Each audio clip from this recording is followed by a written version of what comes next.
So guys ये vision की 20 मई की डेली करंट अफेयर्स की मैगजीन है। तो चलिए हम आज की फर्स्ट न्यूज़ स्टार्ट करते हैं। That is the 6 Indian sites added to tentative UNESCO heritage list site. तो गाइज ये जो हमारी न्यूज़ है आर्ट एंड कल्चर में कवर होगी। अभी क्या है, इंडिया में जो 6 साइट्स हैं अंडर जो किसके अभी आर्कियोलॉजिकल सर्वे ऑफ इंडिया के केयर के अंडर है, उनको शॉर्ट लिस्ट की गई है। किसके द्वारा? यूनेस्को के द्वारा। You should know about the definition of UNESCO. That is the United Nations educational scientific and culture organization, जिसको क्लासीफाई कर सकते हैं as a world heritage sites. Fine. तो अगर ये मतलब कि इससे क्या होएगा, इंडिया की जो भी टेंटेटिव लिस्ट में जो साइट्स हैं, अब ये 6 साइट्स ऐड करने के बाद टोटल 48 हो जाएंगी। फाइन। तो गाइज अभी आप मेरे को कमेंट सेक्शन में ये बताओगे कि इंडिया की जनरली जो नॉर्मल यूनेस्को लिस्ट है उसमें इंडिया की कितनी साइट्स हैं, ये आप मुझे कमेंट सेक्शन में बताओगे। बाकी हाँ, टेंटेटिव लिस्ट में 48 हो गई हैं। बाकी हम पढ़ते हैं कौन कौन सी 6 साइट्स हैं जिनको टेंटेटिव लिस्ट में ऐड किए गए हैं। सबसे पहले है गंगा घाट्स इन वाराणसी। अभी क्या है, वाराणसी में 84 घाट्स हैं जो एक्सटेंड करते हैं 80 घाट से लेकर राजघाट तक का। इन घाट्स का काफ़ी ज़्यादा स्पिरिचुअल सिग्निफिकेंस है हिंदूज़ के लिए, और ये लोगों को स्पेस भी देते हैं कि यहाँ पे जो लोग हैं हिंदू रिलीजन के स्पेशली, वो प्रे कर सकें। फाइन। इसके अलावा पंचगंगा घाट पे आलमगीर मॉस्क्यू है, जिनको मुगल एम्परर औरंगजेब के द्वारा बनाया गया था। इसके अलावा जैन घाट है जिसमें 3 टेम्पल्स हैं। जबकि जो सारनाथ है जो कि वाराणसी से 10 किलोमीटर की दूर है, वो आपको पता होगा सारनाथ का कितना ज़्यादा सिग्निफिकेंस है। वहाँ पे बुद्धा जी ने अपना फर्स्ट सरमन क्या किया था, डिलीवर किया था ऑन धर्मा। फाइन। तो अभी जो जितने भी गंगा घाट हैं वाराणसी के, वो सब यूनेस्को के टेंटेटिव लिस्ट में ऐड किया गया। नेक्स्ट है टेम्पल्स ऑफ कांचीपुरम इन तमिलनाडु। देखो, कांचीपुरम को हम सिटी ऑफ 1000 टेम्पल्स भी बोलते हैं, और कांचीपुरम जो है वो इम्पोर्टेंट एक होली पिलग्रिमेज सिटी है फॉर हिंदूज। ठीक है, यहाँ पे कुछ इंपॉर्टेंट टेम्पल्स हैं, जैसे एकम्बेश्वर टेम्पल। ये मेनली डेडिकेटेड है किसको? शिवा को, जिनको पल्लवा डायनेस्टी के द्वारा बनाया गया था 6th सेंचुरी में। इसके अलावा कांची कैलाशनाथ टेम्पल, जो अगेन हिंदू लॉर्ड शिवा जी को डेडिकेटेड है, और एक अर्लीस्ट एग्जाम्पल है किसका? पल्लवा आर्किटेक्चर का। आपने पढ़ा होगा एंशिएंट हिस्ट्री, तो उसमें आपने पल्लवा आर्किटेक्चर पढ़ा होगा। इसके अलावा है थर्ड है कामकाशी अम्मान टेम्पल। ये एक टेम्पल हिस्ट्री है जो ऑफन एसोसिएट विद आदिशंकरा। आदिशंकरा एक कमकोर्ती कुट के पैटर्न सेंट थे, मतलब कि लोग इन्हें मानते थे। नेक्स्ट है वरद राजा पेरूमाल टेम्पल, जिनको डेडिकेट है to the lord Vishnu, and ये एक तरह का 108 जो दिव्य देशांश है उनमें से it is one of the that temple, जो मोस्टली वैष्णव, मतलब कि आपने देखा होगा साउथ साइड का एक शिव होता है शैवाइट, और एक है वैष्णवाइट। तो वैष्णव श्राइन्स को ये क्या है, मतलब कि उनकी एक सेक्रेड टेम्पल है। एक है त्रिलोकनाथ टेम्पल, जो कि it is also one of the few Jain temple, जो द्राविडियन स्टाइल ऑफ आर्किटेक्चर को क्या करता है, शो करता है, रिकॉग्नाइजेशन देता है। नेक्स्ट है Satpura tiger reserve in the Madhya Pradesh. इसके अलावा जो सतपुरा टाइगर रिजर्व है, जो कि नीवर नर्मदा के साउथ में, इसको भी अभी यूनेस्को की टेंटेटिव लिस्ट में ऐड किया गया है। ये डेक्कन बायोजियोग्राफिकल जोन का एक पार्ट है। सतपुरा का मतलब ये 7 फोल्ड है, और नर्मदा और तापी रिवर के बीच में जो वाटर शेड है वो सतपुरा खुद ही उसको बनाता है, और ये ट्राइंगुलर शेप में है। It is one of the oldest forest reserve, और यहाँ पे अच्छे से साइंटिफिक मैनेज किया जाता है फॉरेस्ट को with a well established tradition of scientific management of forest. Next है Maratha military architecture in the Maharashtra. ये फोर्थ है हमारा। इसमें जो प्रोमिनेंट फोर्ट्स हैं वो कौन कौन से आप देख सकते हो जो मराठा आर्किटेक्चर का है। एक तो है शिवनेरी, जहाँ पे शिवाजी जी का बर्थ हुआ था। एक है रायगढ़, ये कैपिटल फोर्ट है जिसको रीबिल्ड किया था सो दैट मराठा किंग को यहाँ पे कोरोनेशन, मतलब कि यहाँ पे रह सकें। ठीक है, तोरना ये फर्स्ट फोर्ट है मराठा एम्पायर का। एक है सलहेर मुलहेर, पन्हाला, प्रतापगढ़, लोहागढ़, सिंदूरगढ़, पद्मा दुर्गा, विजय दुर्ग एंड कोलाबा। गाइस अगर किसी भी प्रोनाउंसिएशन कहीं भी इनकरेक्ट होती है तो प्लीज़ आप उसको करेक्ट कर लीजिए। नेक्स्ट है हीरेबेंकल मेगालिथिक साइट इन कर्नाटका। ये एक one of the largest pre historic megalithic settlement है, जहाँ पे कुछ फ्यूनररी मोनूमेंट्स अभी भी रह रहे हैं। फ्यूनरल मतलब कि जहाँ पे लोगों को मतलब कि जैसे संस्कार किया जाता था, जहाँ या फिर उनको दबाया जाता था या फिर उनको जलाया जाता था आफ्टर द डेथ, तो उसके कुछ मोनूमेंट्स हैं जो अभी भी वहाँ पे हैं। Different type of megalithic monuments हैं। आपको पता होगा गाइस मोनोलिथिक, मेगालिथिक। ठीक है, तो इसमें मेनली छोटे से लेके बड़े तक पत्थर होते हैं, ऐसे मतलब स्टोन टाइप ही होते हैं, तो उन्हीं को मेगालिथिक मोन्यूमेंट्स बोलते हैं। और यहाँ पे कहाँ पे हिरन बेकाल में जैसे डॉलमेंस हो गए, 3 साइडेड चैम्पर्स हैं विद और विदाउट पोर्ट होल्स, एंड कुछ लार्ज स्टोन स्लैब्स हैं जिसे कैप स्टोन भी बोलते हैं, जो एक रूफ बनाते हैं। फाइन। इसके अलावा यहाँ पे कुछ बरीड और सेमी बरीड डॉलमेंस भी, जिनके सिस्ट बोला गया है, और जो एक डॉलमेंट सिस्ट हैं जिनको कभी कभी उनको अरेंज्ड पाया गया सर्कस में। ठीक है, तो आप देख सकते हो कि ये किसका है, ये कर्नाटक की हीरेबेंकल साइट है। नेक्स्ट है बेदाघाट लमेकदाग हैट of Narmada valley in Madhya Pradesh.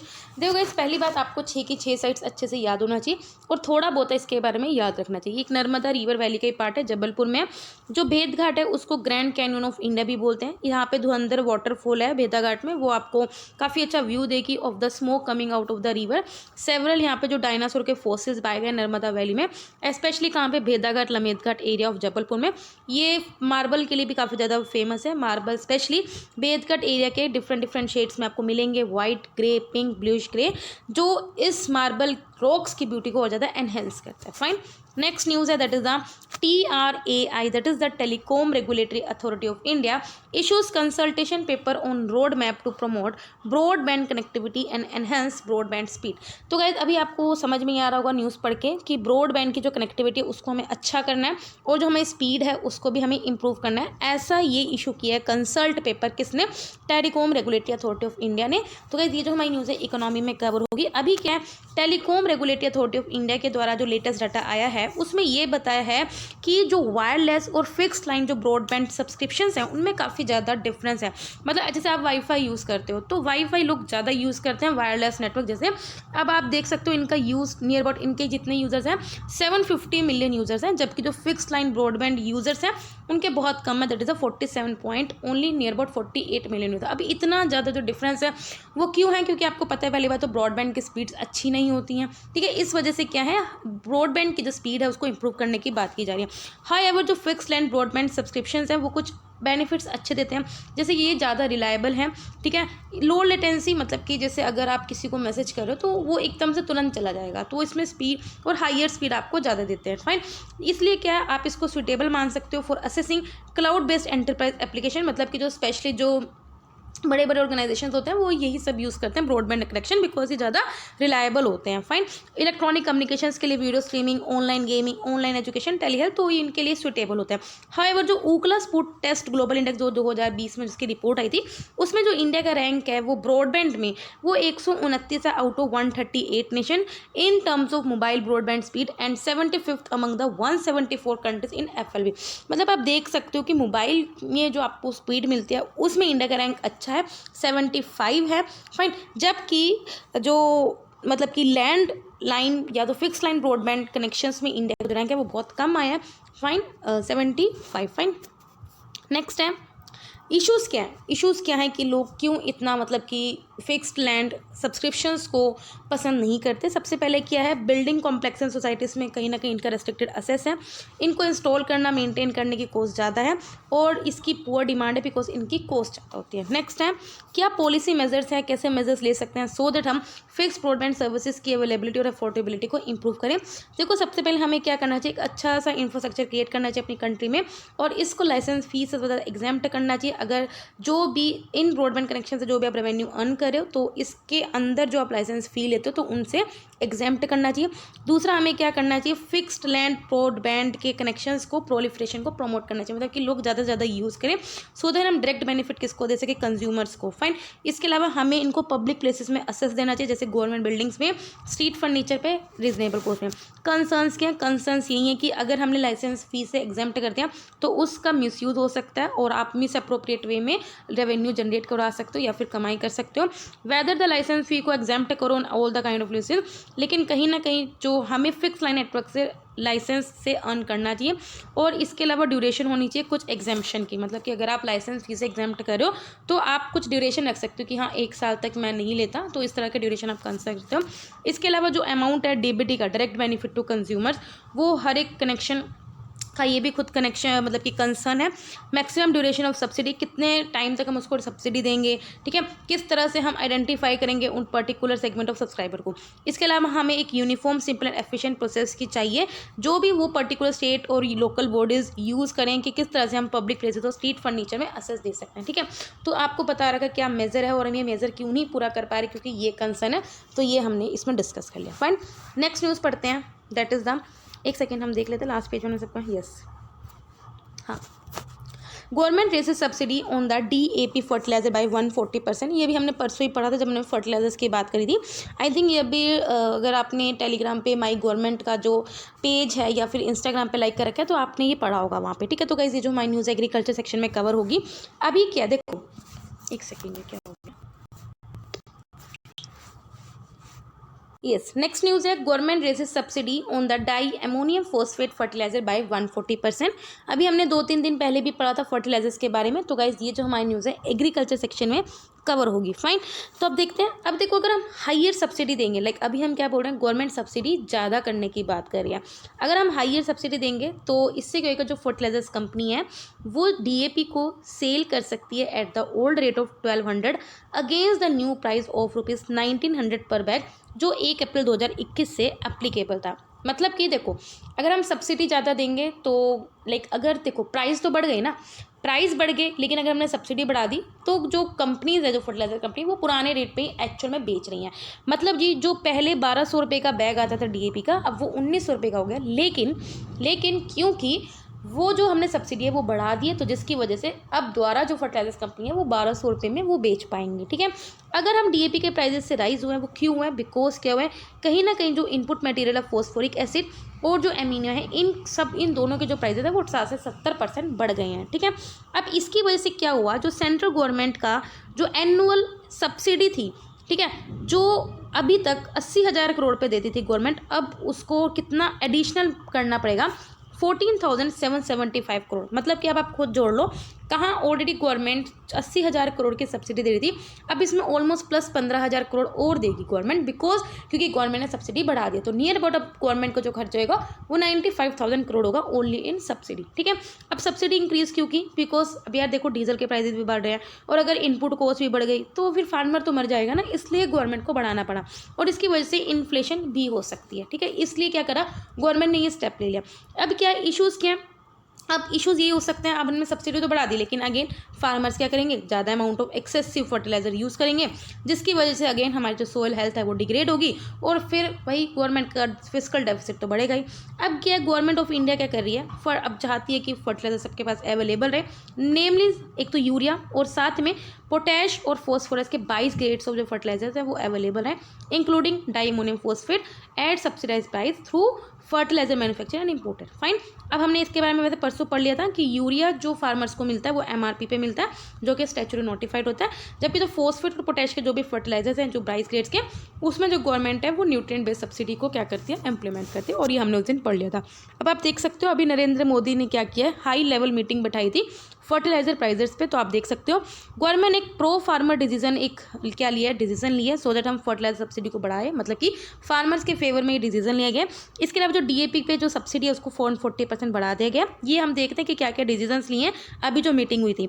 इसके अलावा फार्मर्स को सब्सिडी अब कितनी मिलेगी, 1200 रुपये की मिलेगी पर bag of DAP instead of ₹500। मतलब पहले जो एक बैग पे फार्मर्स को सब्सिडी 500 रुपये की मिलती थी, अब 500 की जगह 1200 रुपये की मिलेगी। इसके अलावा क्या होएगा, जो डीएपी का प्राइस वो हाफ हो जाएगा, जो पहले 2400 रुपये का बैग था अब उनको 1200 रुपये मिलेगा। इसके अलावा अगेन अब गवर्नमेंट को एडिशनल नियर अबाउट 15,000 करोड़ रुपये खर्चने पड़ेंगे सब्सिडी में, जो हम अभी पढ़ चुके हैं। इसके अलावा जो गवर्नमेंट को फार्मर्स को जो फर्टिलाइजर्स मिलेंगे वो अपने वही पुराने रेट पे मिलेंगे, डिस्पाइट जो इंटरनेशनल प्राइस राइज हुआ है, ऐसा नरेंद्र मोदी ने भी बोला है। इसके अलावा जो वेलफेयर ऑफ फार्मर्स वो बहुत ज़्यादा जरूरी है, ऐसा नरेंद्र मोदी ने बोला है। It is at the core of the government. Fine, तो गाइस आई होप आपको समझ में आएगा। नेक्स्ट न्यूज़ है that is the world's largest iceberg breaks off in Antarctica. तो गाइस ये जो हमारी न्यूज़ है एनवायरनमेंट में कवर होगी। अभी क्या जो आइसबर्ग A76 है, देखो आइसबर्ग का मतलब क्या होता है, आई थिंक आपको पता होगा, लाइक बहुत बड़ा ओशन है और उसके बीच में ठीक है एक मतलब कि आइसबर्ग है, लाइक समझ लो, मतलब कि अगर ये पूरा बस ओशन है और बीच में बस एक ये दैट इज आइस का बड़ा सा वो है गोला पत्थर बोलो, तो it is called as iceberg. Fine, तो अभी पढ़ते हैं जो आइसबर्ग A76 हैं, जो नियर अबाउट 170 किलोमीटर्स लॉन्ग था और 25 किलोमीटर वाइड था, वो अभी क्या है अंटार्कटिका के रोन आइस शेल्फ के वेस्टर्न साइड से क्या है मतलब कि ब्रेक हुआ है, और अभी वो वेडल सी में क्या कर रहा है, फ्लोट कर रहा है। फाइन, अंटार्कटिका जो आइस शीट है वो काफ़ी ज़्यादा फास्टर वे में वार्म कर रही है at than the rest of the planet, जिसकी वजह से अंटार्कटिका के जो स्नो है या जो आइस कवर्स हैं वो मेल्ट हो रहे हैं, और जो ग्लेशियर्स हैं वो भी रिट्रीट हो रहे हैं, मतलब कि मेल्ट हो रहे हैं, स्पेशली वेडल सी के अराउंड। इसके अलावा एक रिसेंट रिपोर्ट आई थी जर्नल नेचर का, एक जर्नल्स होते हैं, तो एक जर्नल का नाम है नेचर, तो उसमें एक रिसेंट रिपोर्ट पब्लिश हुई थी जिसमें ये बोलता है कि जो अंटार्कटिका है वो 2060 तक क्लाइमेट चेंज की वजह से बहुत ज़्यादा मतलब पिघल जाएगा अगर एमिशंस को आपने कंट्रोल नहीं किया। फाइन, टिपिंग पॉइंट्स वो थ्रेशोल्ड होता है जहाँ पे अगर थोड़ा सा भी मतलब कि क्लाइमेट में अगर थोड़ा सा भी चेंज आया तो वो अंटार्कटिका का जो है क्लाइमेट है उसको सहन नहीं कर पाएगा और वो कम्प्लीटली एक न्यू स्टेट में कन्वर्ट हो जाएगा। ग्लोबली इस तरह के 9 टिपिंग पॉइंट्स है। तो टिपिंग पॉइंट्स वो पॉइंट्स होते हैं कि अगर हल्का सा चेंज भी वो सहन नहीं पाएंगे and they will push a system into a completely new state. ठीक है, तो जैसे अभी कोरोना और उसकी जगह फिर कुछ और हो जाएगा। ठीक है, तो ग्लोबली इस तरह के 9 टिपिंग पॉइंट्स हैं जहाँ पे क्लाइमेट चेंज की वजह से अर्थ का जो सिस्टम है वो बहुत ज़्यादा डिसरप्ट हो सकता है और बहुत बेकार तरह से चेंज हो सकता है। 9 टिपिक पॉइंट कौन कौन से हैं पता होना चाहिए। Amazon rain forest, Arctic sea ice, Atlantic circulation, boreal forest, coral reef, Greenland ice sheet, permafrost, west Antarctica ice sheet, part of east Antarctica. Again guys second question आपका ये है परमाफ्रोस्ट क्या होता है, इसका आप मुझे कमेंट सेक्शन में बताएंगे। इसके अलावा अंटार्कटिका इतनी जल्दी से मेल्ट क्यों कर रहा है, रीज़न आपको पता ही होगा। आई थिंक ग्लोबल वार्मिंग हो रही है ह्यूमंस की वजह से, विंड पैटर्न्स चेंज हो रहे हैं क्लाइमेट चेंज की वजह से।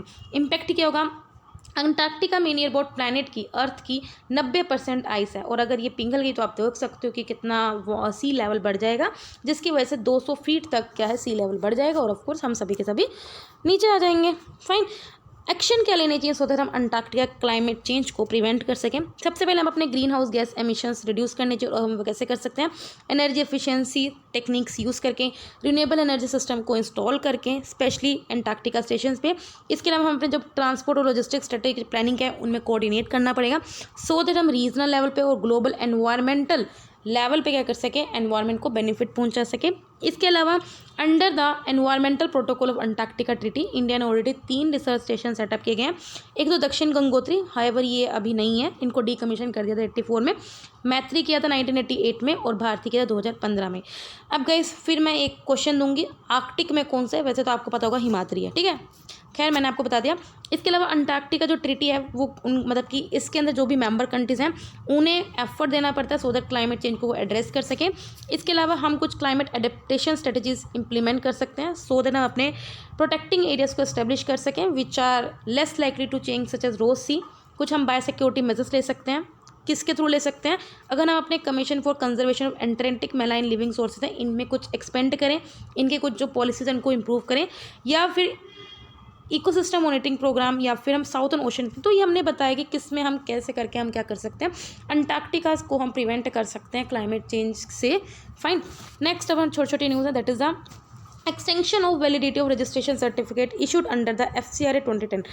अभी क्या है, देखो गाइस ये ऐसा क्यों किया हुआ है, देखो FCRA आपको पता है अगर कोई भी NGOs हैं अगर उन्होंने फॉरेन कॉन्ट्रीब्यूशन को एक्सेप्ट करना है तो उनको अपना FCRA एक्ट में सबसे पहले रजिस्टर करना होता है और वो इसी अकाउंट में क्या कर सकते हैं, फॉरेन डोनेशंस को एक्सेप्ट करते हैं। अब कोविड-19 पेंडेमिक आ रही है जिसकी वजह से काफ़ी जो लोग हैं फॉरेनर्स हैं वो इंडिया को क्या कर रहे हैं, डोनेशन दे रहे हैं। फाइन, तो अभी ये जो कर रखा है ऐसे रजिस्ट्रेशन सर्टिफिकेट, देखो ये रजिस्ट्रेशन जो सर्टिफिकेट करते हैं वो भी कुछ टाइम के लिए वैलिड होते हैं तो उनको वैलिडिटी को बढ़ाना पड़ता है। तो इसलिए क्या किया है, जितने भी NGOs थे अगर उन्होंने रजिस्ट्रेशन करा रखा था तो उनकी वैलिडिटी को अपने आप एक्सटेंड कर दिया 30 सितंबर 2021 तक, और ये सभी NGOs पे एप्लीकेबल होगा जिनका रजिस्ट्रेशन सर्टिफिकेट अगर एक्सपायर हो चुका है या फिर in between this period expire होने वाला है। फाइन, ये इसलिए किया गया सो दैट कोविड-19 की सिचुएशन को हम क्या कर सके, कंटेन कर सके और स्मूथली जो NGOs हैं उनको फॉरेन के थ्रू जो डोनेशंस है उनको एक्सेप्ट करने में कोई दिक्कत ना हो रही हो under the FCRA resign. Fine, home ministry ने अभी अनाउंस किया कि जो एग्जिस्टिंग जो FCRA अकाउंट होल्डर्स हैं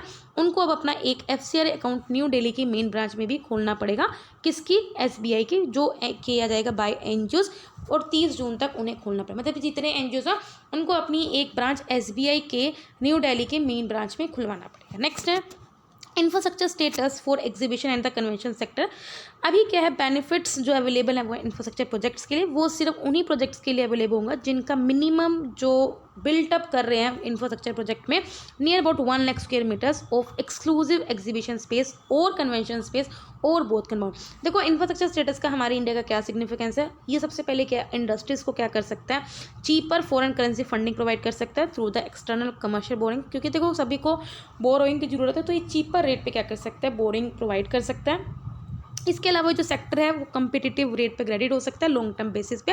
infrastructure tag no longer involve significant tax. Next है प्रधानमंत्री स्वास्थ्य सुरक्षा योजना। अभी के जो न्यू एम्स है उसको स्टार्ट किया गया अंडर दिस योजना और ये क्या कर रहा है, एडवांस कोविड केयर प्रोवाइड कर रहा है कहाँ पे, स्टेट्स में ठीक है। ओ एम्स की आई थिंक आपको फुल फॉर्म पता होगी, all India institute for medical sciences, जो प्रधानमंत्री स्वास्थ्य सुरक्षा योजना, ये सेंट्रल सेक्टर स्कीम है जिसको 2003 में अनाउंस किया गया था, सो दैट हम क्या कर सकें, जो टर्शरी केयर हॉस्पिटल्स हैं उनमें जो इम्प्रूवमेंट करा सके। टर्शरी मतलब कि जहाँ पे जैसे ऐसी बीमारियाँ होती हैं जो आपकी लॉन्ग टर्म चलती है, जैसे कैंसर वगैरह, वहाँ पे जो एजुकेशन है तो उनको इम्प्रूव कर सके और वहाँ पे भी जो इम्बैलेंसेस हैं उनको एड्रेस कर सके। इसको इम्प्लीमेंट की गई थी किसके द्वारा, ministry of health and family welfare के द्वारा। इसके दो कंपोनेंट थे, जिसमें एक तो हम एम्स का नया सेंटर सेटअप करेंगे और हम क्या करेंगे, जितने भी हमारे गवर्नमेंट मेडिकल कॉलेजेस हैं इन डिफरेंट स्टेट उनको हम अपग्रेड करेंगे। ठीक है, अभी तक एम्स कहाँ पे है, दिल्ली में है। ठीक है, और अभी हम एक और नया एम्स खोलेंगे कहाँ पे, अंडर दिस योजना, जो क्या करेगा, कोविड केयर एडवांस लेवल पे स्टेट्स को प्रोवाइड करेगा। नेक्स्ट है pension fund regulatory and development authority. अभी क्या है, जो PFRDA है इसको रजिस्टर्ड हुए has registered over 23% jump in the subscriber base under its 2 flagship pension scheme। देखो अभी के जो PFRDA ने 2 स्कीम्स क्या करी थी, लॉन्च करी थी अप्रैल 2021 के एंड में। तो देखा गया जैसे उसने ये स्कीम लॉन्च करी तो इसमें नियर अबाउट 23% जंप आई है, मतलब कि लोगों ने इतना ज़्यादा रजिस्ट्रेशन किया है। ठीक है, 42.7 मिलियन लोगों ने इसमें रजिस्टर्ड किया। अब आप देख सकते हो इसके बारे में, इस बॉडी के बारे में 2003 में स्टैब्लिश किया गया था through a union government resolution, so that हम क्या कर सके, पेंशन सेक्टर को इंडिया में प्रमोट कर सके, डेवलप कर सके, रेगुलेट। जैसे इंश्योरेंस को जो रेगुलेट करता है वो IFRD है। ठीक है, insurance regulatory development authority of India IRDAI है। उसी तरह पेंशन को जो रेगुलेट करता है वो PFRD है। इसकी जो 2 पेंशन स्कीम थी वो कौन कौन सी थी, तो नेशनल पेंशन स्कीम है और एक अटल पेंशन योजना। फाइन, नेक्स्ट है लास्ट न्यूज है AMICD के वाटर इनोवेशन चैलेंज। अभी के जो अटल इनोवेशन मिशन और नीति हो गया, इन्होंने किसका पार्टनरशिप करके इनोवेशन सेंटर डेनमार्क के साथ कोलैब करके क्या किया है, next generation water action water innovation challenge के क्या फाइनल होगा उनको कंक्लूड किया है। जो इनोवेटिव आइडियाज़ हैं वो कुछ एरियाज़ पे इनवाइट किए गए, मतलब कि हमको किस जगह पे इनोवेशन की ज़रूरत है, कहाँ पे हमें फोकस करना चाहिए, उनमें क्या किया है, आइडियाज़ को क्या किया है, इनवाइट किया कि हाँ आप इनवाइट किया, मतलब कि प्रपोज किया कि आप बताओ, आपके राय मांगिए। एक तो डिजिटल वाटर मैनेजमेंट सॉल्यूशंस पे, एक है किस तरह से जो सिटी वाटर सप्लाई में वाटर का लीकेज हो रहा है उसको किस तरह हम मॉनिटर कर सकें, प्रिवेंट कर सकें। तीसरा है waste water management across the rural belts and urban settlement, rain water harvesting specially rural और अर्बन सेटलमेंट्स में, and safe and sustain drinking water. ठीक है, तो इन 5 एरियाज़ में जो काफ़ी ज़्यादा चैलेंजिंग है, तो इसमें लोगों से क्या किया है या फिर डिफरेंट ऑर्गेनाइजेशन से, कंपनी से आइडियाज़ को इन्वाइट किया। फाइन, तो ऐसे हमारे डेली करंट अफेयर्स कंप्लीट होते हैं। अगर आपको वीडियो पसंद आए तो लाइक करना, कोई डाउट हो कमेंट करना। तब तक ले बाय, टाटा।